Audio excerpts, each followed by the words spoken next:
인간은 눈에 보이는 외부 형질에만 영향을 미칠 수 있지만 자연은 외양에는 전혀 신경 쓰지 않는다. 자연은 모든 내부 기관과 모든 미세한 체질적 차이에 생명의 전체 조직에 영향을 미칠 수 있다. 남조세균의 경우를 생각해 보자. 바다에 사는 이 작은 초록점 같은 생물은 인간의 눈에 너무나 하찮게 보여 수세기 동안 우리에게는 그것을 지칭하는 이름조차 없었다. 1980년대 어느 날 우리가 호흡하는 산소의 상당량을 이 남조 세균들이 생산한다는 사실을 과학자들이 우연히 발견하기 전까지는 말이다. 이제 우리는 이 작은 초록점들인 프로콜루르 코쿠스 마리누스에게 경외심을 느끼고 그것을 보호하기 위해 고군분투한다. 이것이 바로 다윈이 예언했던 그런 상황이다. 그가 지구의 수많은 생명들의 순위를 정하지 말라고 그토록 뚜렷이 경고한 이유는 어느 무리가 승리하게 될지 인간은 결코 예측할 수 없기 때문이다. 안녕하세요. 여행책방입니다. 우리는 세상이 정돈되어 있다고 믿고 싶어 합니다. 이름을 붙이면 이해할 수 있고 분류하면 통제할 수 있다고 생각합니다. 혼란 속에서도 질서를 찾을 수 있다면 우리는 무너지지 않을 수 있을 거라 믿습니다. 그래서 끊임없이 나누고 경계를 긋고 그 안에서 안심하려 합니다. 하지만 만약 우리가 그렇게 믿어온 그 질서가 처음부터 존재하지 않았던 것이라면요. 오늘 소개할 책은 물고기는 존재하지 않는다입니다. 이 책은 방송계의 퓰리처상으로 불리는 피버디상을 수상한 과학 전문 기자 룰루 밀러의 전기이자 회고록입니다. 이 책의 첫인상은 생물학의 분류를 다룬 과학책 같은 느낌을 받지만 끝은 작가의 놀라운 통찰을 담은 철학책으로 와닿습니다. 책을 덮고 한동안 책의 잔상들이 머리와 가슴에 남았습니다.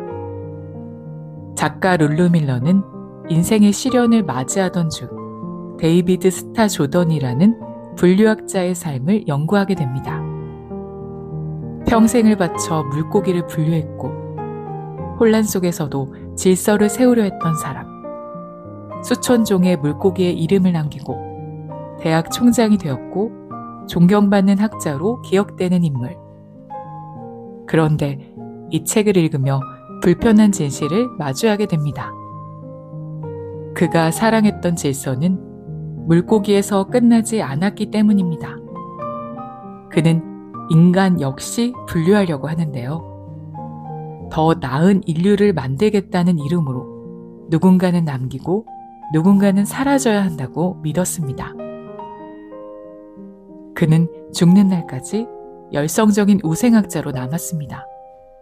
우생학. 인류의 쇠퇴를 예방하는 유일한 길은 지능이 낮고 열성한 개체들을 몰살해버리는 것. 책장을 넘기다 멈칫하는 순간들이 있었습니다. 우리가 그렇게 신뢰해온 과학은 언제 폭력이 되는 걸까요? 그리고 더 두려운 질문은 이겁니다. 우리는 지금도 조용히 누군가를 분류하고 있지 않나요? 오늘 소개할 책은 한 과학자의 집념을 따라가다가 결국 우리가 믿어온 세계의 질서까지 무너뜨려버리는 이야기입니다.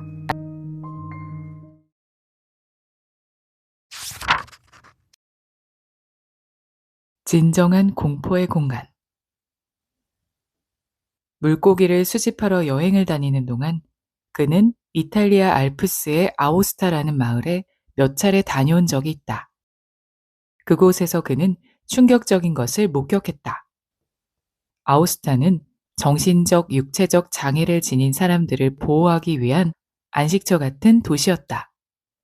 수세기에 걸쳐 카톨릭 교회는 장애 때문에 가족에게 거부당한 사람들을 아오스타로 불러들여 주거와 음식을 제공하고 돌보았다. 그들 중 많은 수가 결국에는 밭이나 부엌에 능숙한 일꾼들이 되었고 그중 많은 이들이 사랑에 빠지고 결혼하고 자녀를 낳았다. 그 결과 일종의 거꾸로 뒤집힌 마을이 만들어졌다. 비정상적인 것이 정상적인 곳. 사회에서 무능력자 취급을 받던 사람들이 지원을 받아 번성하는 것으로 말이다.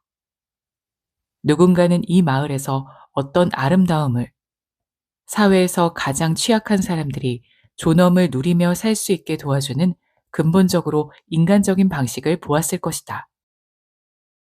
그러나 1880년대에 이곳을 방문한 데이비드 스타조더는 그곳을 거위보다 지능이 낮고 돼지보다 품위가 떨어지는 피조물들이 들끓는 진정한 공포의 공간으로 묘사했다.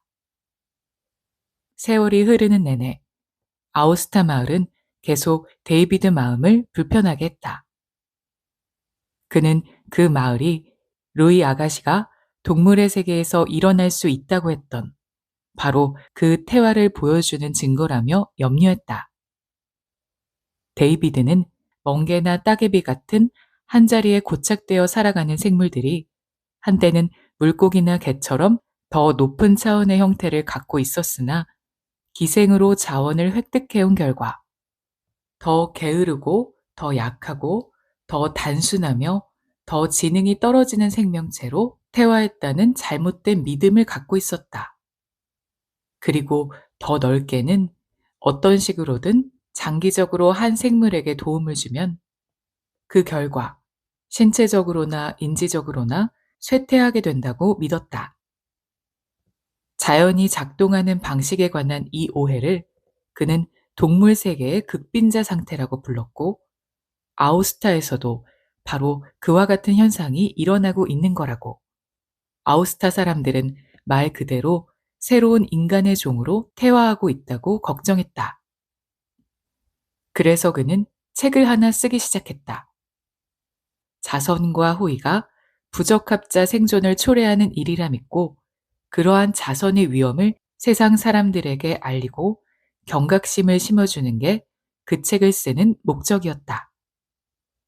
전 세계에서 인류의 쇠퇴를 예방할 유일한 방법은 이 백치들을 몰살하는 것이라고 권고하는 책.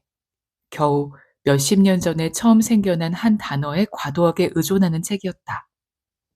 그 단어는 그가 처음 쓰기 시작했을 때는 미국에서 그리 인기가 없는 단어였지만 그가 지극한 열성과 과학적 권위를 갖고 옹호했던 그리하여 그의 도움에 힘입어 미국 땅에 널리 보급된 단어, 바로 우생학이다. 우생학은 1883년 유명한 박식가이자 찰스 다윈의 고종사촌인 프랜시스 골턴이라는 영국의 과학자가 만든 단어다. 종의 기원이 처음 출간되었을 때 골턴은 사촌의 책을 읽고 깊은 감명을 받아 그 책을 내 정신 발달 과정의 신기원이라고 불렀다. 지구에서 생물의 배열을 결정하는 자연 선택의 힘이 존재한다는 것을 이해하게 되자마자 그는 인류의 지배자 인종을 선별할 수 있도록 그 힘을 조작할 수 있겠다는 생각을 떠올렸다. 요컨대 가난, 범죄, 문맹, 정신박약, 방탕함 등 그가 혈통과 관련된 것이라고 잘못 알고 있는 특징들을 교배함으로써 말이다. 그는 마음에 안 드는 사람들의 집단을 말살시키는 이 기술을 우생학이라고 불렀다. 조음과 출생을 뜻하는 그리스어를 조합해 만든 단어다. 그리고 그는 자기, 다윈의 사촌인, 말을 들어줄 사람이라면 누구에게나 얼핏 과학적으로 들리는 유럽을 다시 위대하게 만들자는 계획에 관해 이야기했다. 그는 그럴듯한 모임에서 그리고 네이처와 맥밀란 같은 저명한 잡지들을 통해서 이 아이디어를 꺼내놓았다. 심지어 켄트 세이웨어 우생학 칼리지라는 SF 소설까지 썼다. 엄격한 테스트를 통과한 사람들만 자식을 낳을 수 있도록 허가하고 그 밖의 사람들이 자식을 가지려고 시도하면 투옥하고 가차없고 엄벌하게 처벌하는 공동체에 관한 이야기였다. 골턴은 이 소설이 행복한 이야기이자 인류를 쇠퇴에서 구하는 안내서라고 여겼다. 대다수 사람들이 골턴의 생각을 무시하고 넘겼다. 소수의 영향력 있는 과학자들이 그 대의를 열성적으로 옹호하지 않았다면 우생학은 사변적 소설의 영역에만 남아 있었을 것이다. 사이어 소피의 위험성에 대해 그토록 공격을 퍼부었던 전력에도 불구하고 데이비드는 가장 앞장서서 가장 큰 소리로 옹호한 소수 무리 중 하나였다. 그는 우생학의 주장을 맹목적으로 들이마시고 그 믿음을 확고하게 고수했다. 그의 눈은 마치 환각을 보듯 시선이 닿은 모든 곳에서 유전된 성격의 증거를 찾았다. 그에게 홀딱 반한 전기작가 에드워드 맥널 번즈조차 그것이 터무니없는 일이라고 인정할 수밖에 없었다. 그는 생물학적 유전에 너무 과한 중요성을 부여한 나머지 인간의 성격을 이루는 거의 모든 특징을 생물학적 유전으로 설명할 수 있다고 생각한 것 같다. 가난, 게으름, 새들을 분류할 수 있는 능력, 이 모든 게 단지 혈통의 문제라는 것이다. 데이비드 스타 조던은 골턴의 생각을 제일 먼저 미국으로 들여온 이들 중 하나다. 대부분의 미국 우생학자들이 우생학 열병에 걸리기 몇십 년 전인 1880년대에 이미 데이비드는 인디애나 대학 강의 중에 그 생각들을 끼워 넣으며 학생들에게 빈곤과 타락 같은 특징들이 유전될 수 있고 따라서 습지의 물을 말려버리는 것처럼 박멸할 수도 있다고 가르쳤다. 시간이 지나면서 그는 그 생각을 교실 밖으로 가져가기 시작하여 중요한 정치인들이 모인 큰 모임에 연사로 나서며 공화국은 인간의 수학이 좋은 동안에만 유지될 것이라고 경고했다. 그는 1898년에 우생학을 지지하는 첫 논문을 발표하고 이어서 인간의 수학, 국가의 피, 당신의 가계도 등 유전자 풀의 정화를 옹호하는 책들을 연달아 냈다. 이런 글들에서 데이비드는 자신이 지구상에서 제거해버리고 싶은 종류의 사람들, 빈민들과 술꾼들, 백치들과 천치들, 바보들, 도덕적 타락자들을 모두 모아 적격자와 반대되는 부적합자라는 한 범주에 몰아넣었다. 부적합자. 단박에 귀를 사로잡으며 매우 암시적이고 너무나 깔끔한 단어. 그것은 어떤 사람들이 살 자격이 있는가에 관한 그의 의견에 과학의 망토를 둘러줄 수 있는 단어였다. 부적합자. 그냥 한 남자의 판단이 아니라 자연에 존재하는 현실 자체. 순회 연설을 다닐 때면 데이비드는 교회와 빈민구호소에 꼭 들러서 헌신적으로 일하는 사람들에게 그들의 노력이 부적합자 생존이라는 위험을 유발하고 있다고 경고했다. 그는 경종을 울리기 위해 아우스타 마을의 이야기를 들려주며 그곳을 갑상선에 혹이 생긴 천치 같은 피조물들이 자유롭게 돌아다니며 침을 흘리고 구걸하고 꼴사나운 행동을 하는 곳이라고 묘사했다. 그는 언젠가 한 나이든 여자가 개처럼 내 손을 핥기까지 했다고 주장했다.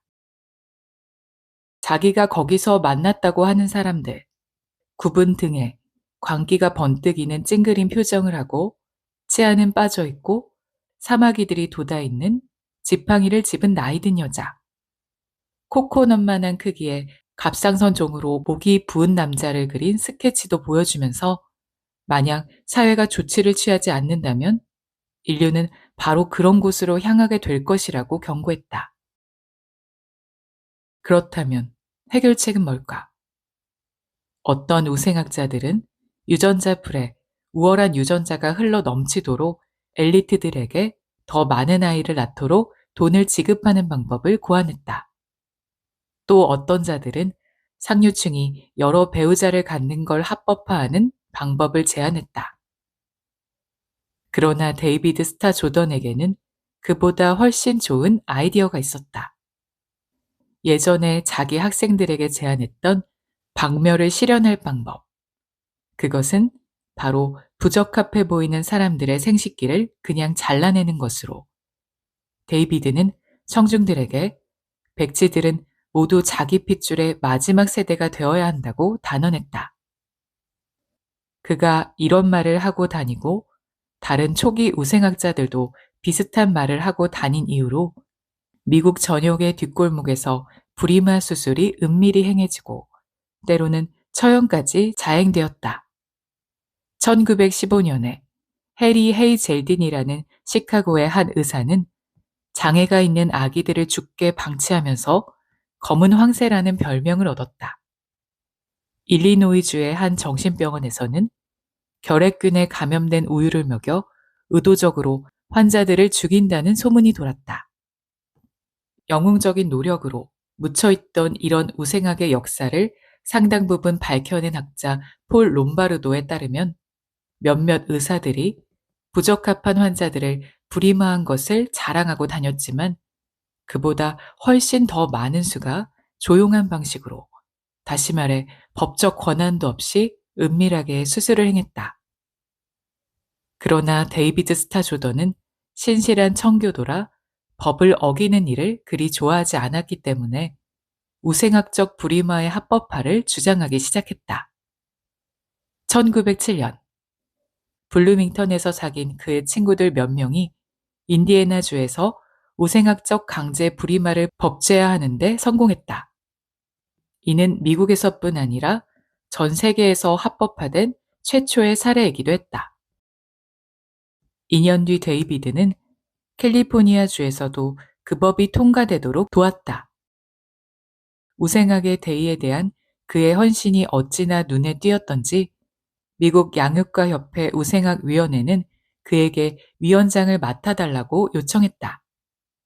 그는 열성적으로 요청을 받아들였다. 내가 받은 전체 교육과정 가운데 이 나라가 우생학 운동에서 주도적 역할을 해왔다는 사실을 전혀 배우지 못했다는 것이 믿기지가 않았다. 그러나 우생학은 미국식 신여성과 포드 모델 T 못지않게 미국 문화의 두드러진 한 부분이었던 것 같다.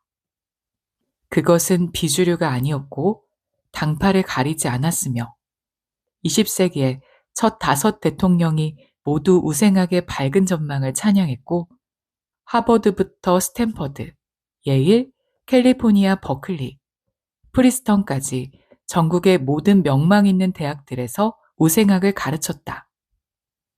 우생학 잡지, 우생학 화장품, 심지어 우생학 경진대회도 있었다. 주 박람회의 축제 분위기 물씬 나는 흰 천막 아래서 가장 적합한 가족과 최고의 아기를 뽑는 콘테스트가 종종 열렸다.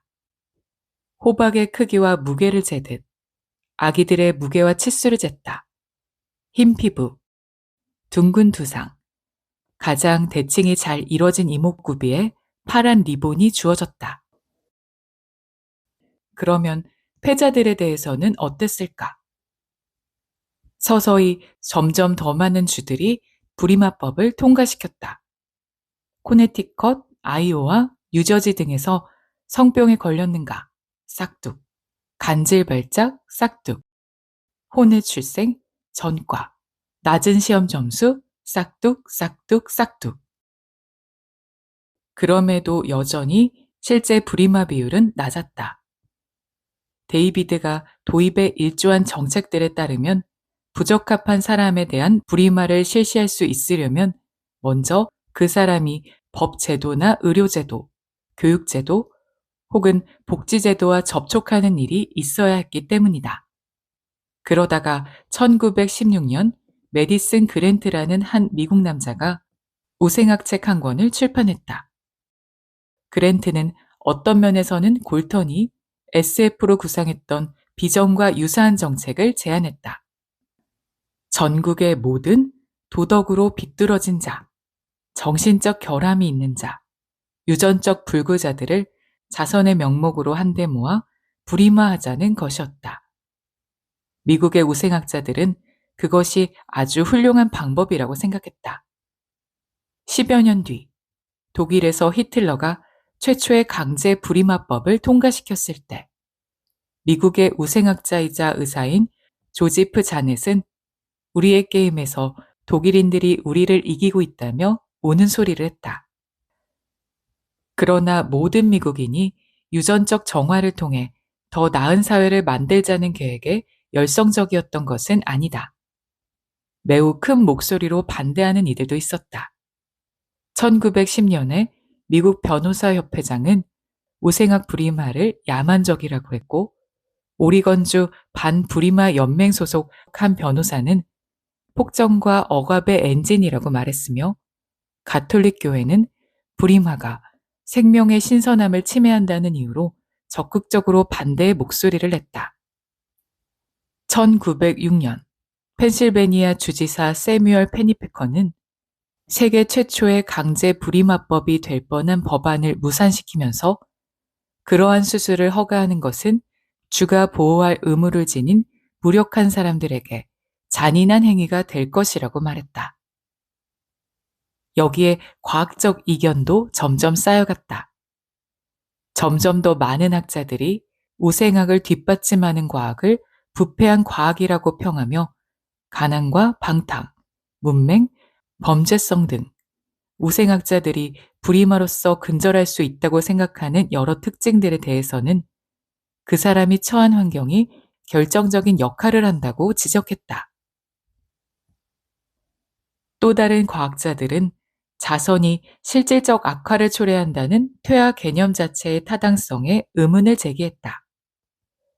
그들은 생명체가 역행을 한다는 데이비드의 주장, 예를 들어 멍게가 다른 종들의 먹이에 의지한 결과 한자리에 고정된 주머니로 퇴보한다는 것이라는 주장에 설득되지 않았다. 후에 이 회의론자들이 옳았음이 밝혀졌다. 무엇보다 이견의 핵심은 종의 기원에 있었다. 어째선지 데이비드와 프랜시스 골턴은 둘 다 그 결정적인 사실을 흘려버렸다. 한 종을 강력하게 만들고 그 종이 미래까지 지속하게 해주며 혼돈이 홍수, 가뭄, 해수면 상승, 기온 급변, 경쟁자, 약탈자, 해충의 침략 등 가장 강력한 형태의 타격을 가해올 때도 그 종이 버틸 수 있게 해주는 것으로 다윈은 무엇을 꼽았을까? 바로 변이다. 행동과 신체의 특징에 변화를 일으키는 유전자에 생긴 변이 말이다. 동질성은 사형선고와 같다. 한 종에서 돌연변이와 특이한 존재들을 모두 제거하는 것은 그 종이 자연의 힘에 취약하게 노출되도록 만들어 위험을 초래한다. 다윈은 종의 기원의 거의 모든 장에서 변이의 힘을 칭송한다. 그는 다양성이 있는 유전자 풀이 얼마나 건강하고 강력한지, 서로 다른 유형 개체 간의 이종교배가 그 자손에게 얼마나 큰 활력과 번식력을 만들어주는지, 심지어 완벽하게 자기 복제를 할 수 있는 벌레들과 식물들까지도 새로운 변이형을 만들어낼 수 있게끔 유성 생식 능력을 갖추고 있는 것을 발견하고, 이 사실들은 정말로 이상하구나 하고 경탄을 금치 못했다.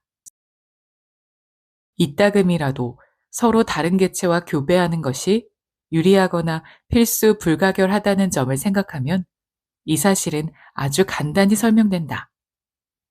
이를 달리 표현하자면 당신의 유전자 포트폴리오를 다양화하라가 될 것이다. 상황이 바뀌면 그 상황에 어떤 특징이 더 유용하게 적용될지는 아무도 모르는 법이다. 다윈은 간섭하지 말라고 특별히 강력하게 경고한다. 그가 보기에 위험한 것은 인간의 눈에서 비롯된 오류 가능성, 복잡성을 이해하지 못하는 우리의 무능력이다. 적합성에 대한 우리의 관점에서는 불쾌하게 보일 수 있는 특징들이 사실 종 전체나 생태계에서는 이로울 수 있으며 혹은 시간이 지나고 상황이 바뀌면 이로운 것이 될 수도 있다는 것이다. 기린에게 경쟁자에 대한 우위를 갖춘 것은 그 거추장스러운 목이었고, 바다 표범이 심한 추위에도 번성할 수 있었던 것은 움직이지 못할 만큼 무거워 보이는 체지방 덕분이었으며, 대다수가 생각도 할 수 없는 발명과 발견, 혁명을 이루게 한 열쇠는 확산적 사고를 하는 뇌일 것이다. 인간은 눈에 보이는 외부 형질에만 영향을 미칠 수 있지만 자연은 외향에는 전혀 신경 쓰지 않는다. 자연은 모든 내부 기관과 모든 미세한 체질적 차이에 생명의 전체 조직에 영향을 미칠 수 있다. 남조세균의 경우를 생각해 보자. 바다에 사는 이 작은 초록점 같은 생물은 인간의 눈에 너무나 하찮게 보여 수세기 동안 우리에게는 그것을 지칭하는 이름조차 없었다. 1980년대 어느 날 우리가 호흡하는 산소의 상당량을 이 남조 세균들이 생산한다는 사실을 과학자들이 우연히 발견하기 전까지는 말이다. 이제 우리는 이 작은 초록점들인 프로콜루르코쿠스 마리누스에게 경외심을 느끼고 그것을 보호하기 위해 고군분투한다. 이것이 바로 다윈이 예언했던 그런 상황이다. 그가 지구의 수많은 생명들의 순위를 정하지 말라고 그토록 뚜렷이 경고한 이유는 어느 무리가 승리하게 될지 인간은 결코 예측할 수 없기 때문이다. 인간의 지력으로 도저히 다 이해할 수 없는 생태의 복잡성에 대한 이러한 조심스러움과 겸손함, 공경하는 마음은 사실 대단히 오래된 것이다. 이는 때로 민들레 원칙이라고 불리는 철학적 개념이다. 민들레는 어떤 상황에서는 출현해야 할 잡초로 여겨지지만 다른 상황에서는 경작해야 하는 가치 있는 약초로 여겨지기도 한다. 우생학자들은 이런 단순한 상대성의 원칙을 고려하지 못한 것이다. 유전자 풀에서 필수 불가결한 다양성을 제거하려고 노력함으로써 그들은 사실상 지배자 인종을 구축할 최선의 기회를 망쳐버리고 있었던 셈이다. 그러나 이러한 철학과 도덕, 심지어 과학의 주장 중 어느 것 하나도 우생학에 대한 데이비드의 확신을 뚫고 들어가지는 못한 것 같다. 다른 우생학자들과 함께 그는 반대자들을 순진하고 감상적이며 너무 아둔해서 더 큰 그림을 보지 못하는 것이라고 무시하고 넘겼다. 데이비드는 당신의 가계도라는 우생학 선언서에서 교육은 결코 유전을 대체하지 못한다라고 단언하며 이렇게 덧붙였다. 이 문제를 직설적으로 표현한 아랍의 속담 하나가 있다. 아버지가 잡초이고 어머니도 잡초인데 딸에게 사풀한 뿌리가 되기를 기대하는가. 반대가 점점 더 거세지자 데이비드는 미국에서 강제적인 우생학 프로그램을 만들기 위한 노력을 더욱 강력히 밀어붙였다. 자신의 친구이자 돈 많은 과부인 메리 해먼을 설득해 우생학 기록 보관소를 세우기 위한 자금으로 $50만 이상을 기부하게 했다. 이하로는 뉴욕주 콜드 스프링 하버에 위치한 번쩍이는 새 건물에 들어선 우생학 연구의 중심지였다. 이어서 이하로는 미국인 수만 명에 이르는 엄청난 양의 데이터를 수집했다.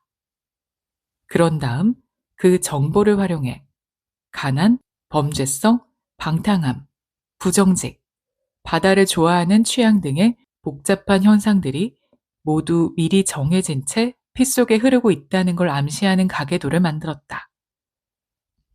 이하로가 몇 가지 제대로 된 발견, 예컨대 색소 결핍증과 신경 섬유종증의 유전에 관한 유용한 정보도 했지만 이곳에서 이루어진 연구의 대부분이 틀렸다는 게 확실히 밝혀졌다. 그 연구자들은 데이터를 조작하고 소문을 사실인 것처럼 끼워 넣는 습관이 있었다.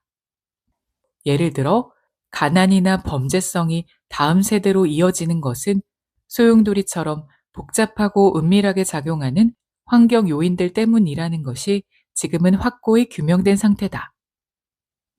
명망 높은 이하로가 쏟아낸 연구들에도 불구하고 1920년대 초에 이르자 이 주제에 대한 세상의 태도가 바뀌기 시작했다. 불임 수술을 실시한 것 때문에 피소되는 의사들이 점점 더 많아졌고 뉴저지주 대법원은 절실히 느껴지는 비인도성과 비도덕성 때문에 우생학적 불임화법 폐지를 결정했다.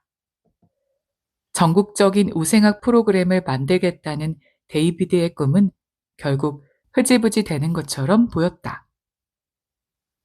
이때 등장한 이가 엘버트 프리디다. 머리를 미끈하게 벗어넘긴 프리디는 의사이자 버지니아주 린치버그에 있는 버지니아주 간질 환자 및 정신박약자 수용소의 책임자였다.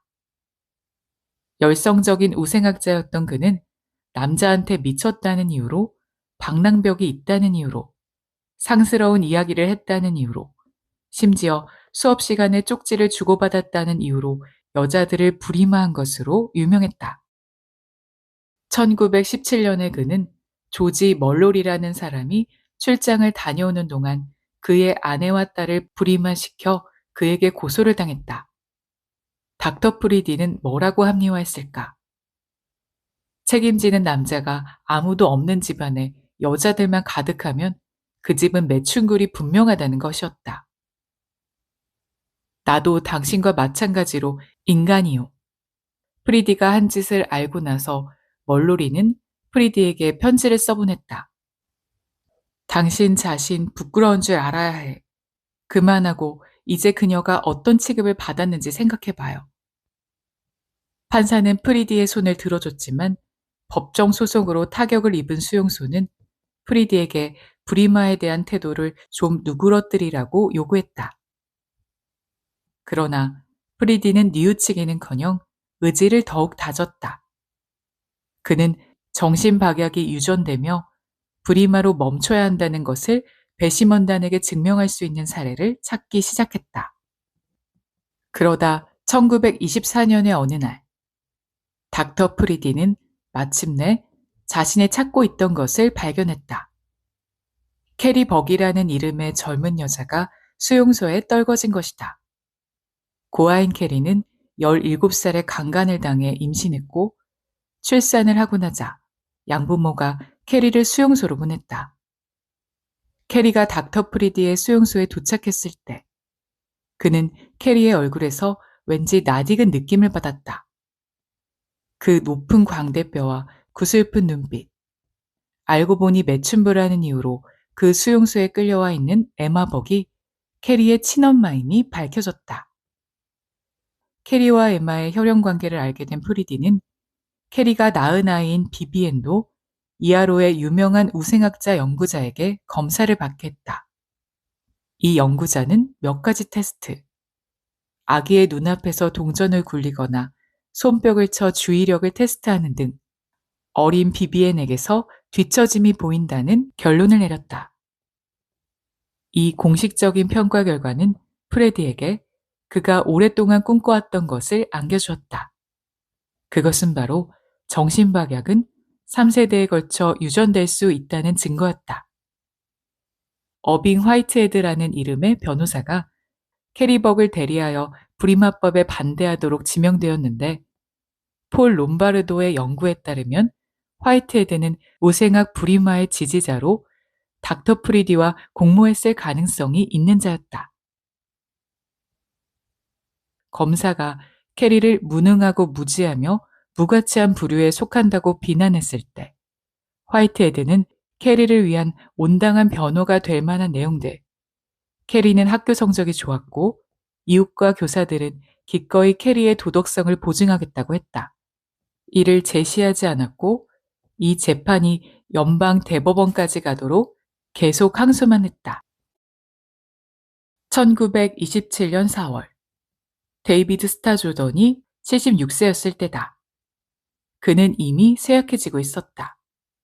바로 전해에 그의 아들 에릭, 바버라를 대신해준 그의 꼬마 에릭.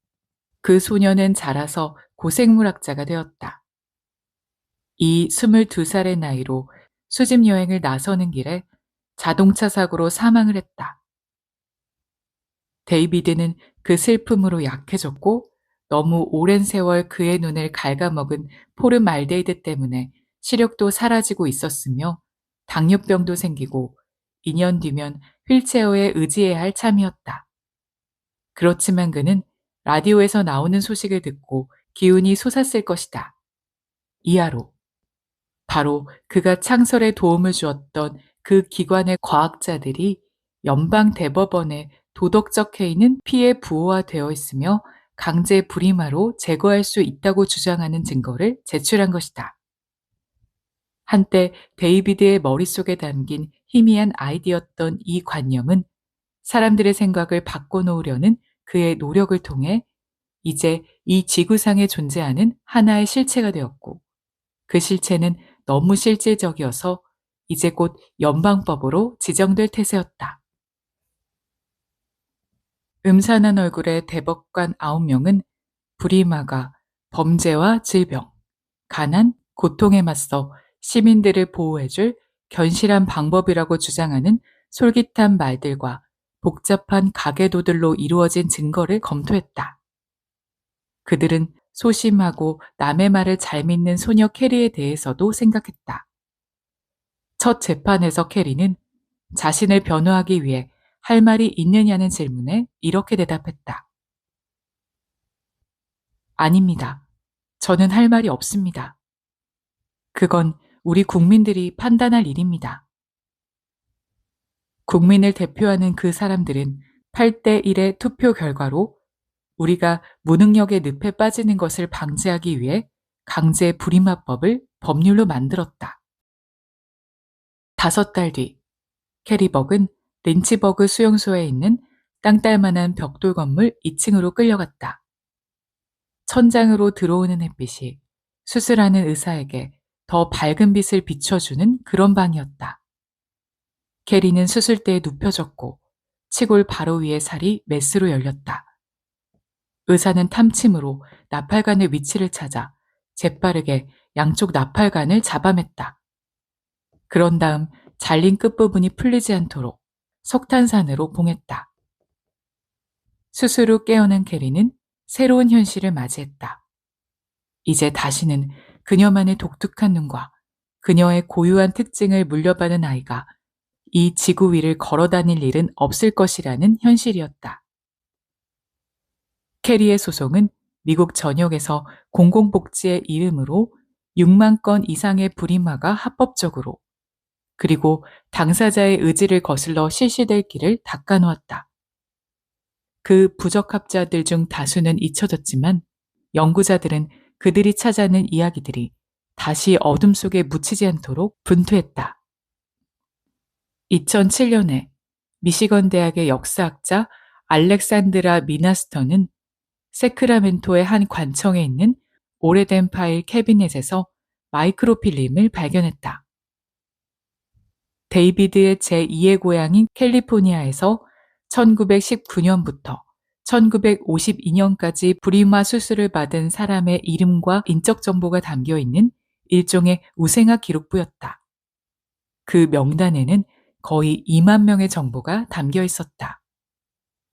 스터는 한 연구팀과 함께 수년간 그 기록들을 분석했고 부적합자라는 말이 실제로 무엇을 의미하는지, 어떤 부류의 사람들이 그 범주 안에서 살아갔는지에 관한 그림을 완성할 수 있었다. 스턴의 글에서 알 수 있듯 부적합자라고 여겨진 사람들은 성적으로 문란하다고 판단되는 젊은 여자들, 멕시코와 이탈리아, 일본 이민자의 아들과 딸들, 그리고 성적인 전형에서 벗어난 남녀들이었다. 다른 연구자들은 과도하게 치우친 비율로 많은 유색인 여성들이 불임화의 표적이 되었음을 보여주었다. 미국 정부는 1970년대 초에 아프리카 원주민 여성 2,500명 이상을 강제로 불임화했음을 인정했다. 노스캐롤라이나 우생학위원회는 1960년대와 1970년대에 수백 명의 흑인 여성들을 찾아내 불임화했다. 그리고 당혹스럽게도 1933년과 1968년 사이 푸에르토리코 출신 여성 중 약 3분의 1이 미국 정부에 의해 불임화되었다. 그런데 이 모든 일을 가능하게 했던 판결은 아직도 법전에 그대로 남아있다.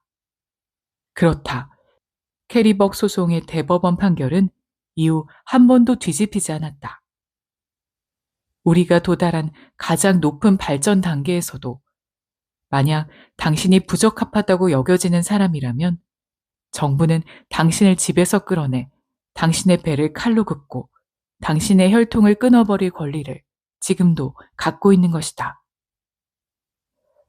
대부분의 법학자는 그 판결 이후 모든 주가 우생아 불임화법을 폐지했으므로 그 연방법은 기술적으로 유명무실한 상태라고 말할 테지만 절반에 가까운 주들이 여전히 부적합하다고 여겨지는 사람들에게 본인의 의사에 반하는 불임화 수술을 허용하고 있는 것이 엄연한 현실이다. 다만 이제는 부적합이란 표현 대신 정신적으로 무능력한이나 정신적 결함이 있는 같은 표현을 쓰는 것이 다를 뿐이다. 그동안 강제 불임화는 전국에서 조용한 방식으로 계속 시행되고 있다. 그중 다수가 기록을 남기지 않고 행해져 밝혀내기가 어렵지만 큰 사건들은 지금도 몇 년에 한 번씩 세상에 드러나고 있다. 예컨대 2006년부터 2010년까지 캘리포니아주 교도소에는 150명 가까운 여성에게 동의도 얻지 않고 때로는 본인들도 모르게 불법적으로 불임화 수술을 자행했다. 그리고 2017년 여름에는 테네시주의 샘 베닝필드라는 판사가 자범들에게 불임화를 받는 대가로 수감 형량을 줄여주겠다고 제안한 것이 드러났다. 바로 이것이다. 과거와 다르지 않은 사고방식. 골턴의 어리석음, 가난과 고통과 범죄가 혈통의 문제이며 칼로 잘라 사회에서 제거할 수 있다는 잘못된 믿음. 이 나라에서 우생학 이데올로기는 결코 죽지 않았다. 우리는 우생학에 끈덕지게 달라붙어 있는 나라다. 워싱턴의 내셔널몰을 따라 걷다가 21번가에 도착해서 북쪽을 바라보면 그가 보인다. 미국 과학의 사원인 국립과학 아카데미로 들어가는 길목에 청동으로 새겨진 프랜시스 골턴이 있다. 스탠퍼드 대학의 주 산책로를 따라 올라가면 제일 먼저 마주치는 조각 중 하나가 루시 아가씨다. 흑인은 인간보다 낮은 종이라고 믿었던 루시 아가씨가 여전히 코린트식 기둥 위에서 내려다보고 있다. 그의 등 뒤에는 전면 전체에 아치가 나란히 늘어서 있고 점토와 기와를 올린 거대한 사암 건물이 있다. 그 건물에는 사회의 가장 취약한 집단을 몰살시킬 것을 촉구하며 전국을 누볐던 남자를 기리는 이름이 붙어 있다. 바로 조던 홀이다.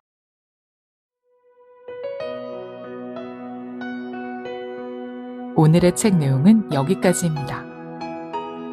우리는 세상을 이해하기 위해 끊임없이 이름을 붙이고 경계를 나눕니다. 하지만 그 경계가 누군가를 지우는 선이 되는 순간 질서는 더 이상 안전하지 않습니다. 이 책은 어쩌면 우리가 믿어온 세계가 얼마나 위태로운 위에 서 있는지, 그리고 그 믿음이 얼마나 쉽게 폭력이 될 수 있는지를 보여주며 많은 생각을 하게 합니다. 이 책의 마지막 질문의 무게를 책을 통해 직접 확인해 보시면 더 좋을 것 같습니다. 지금까지 여행책방이었습니다. 지금 여기에서 행복하세요.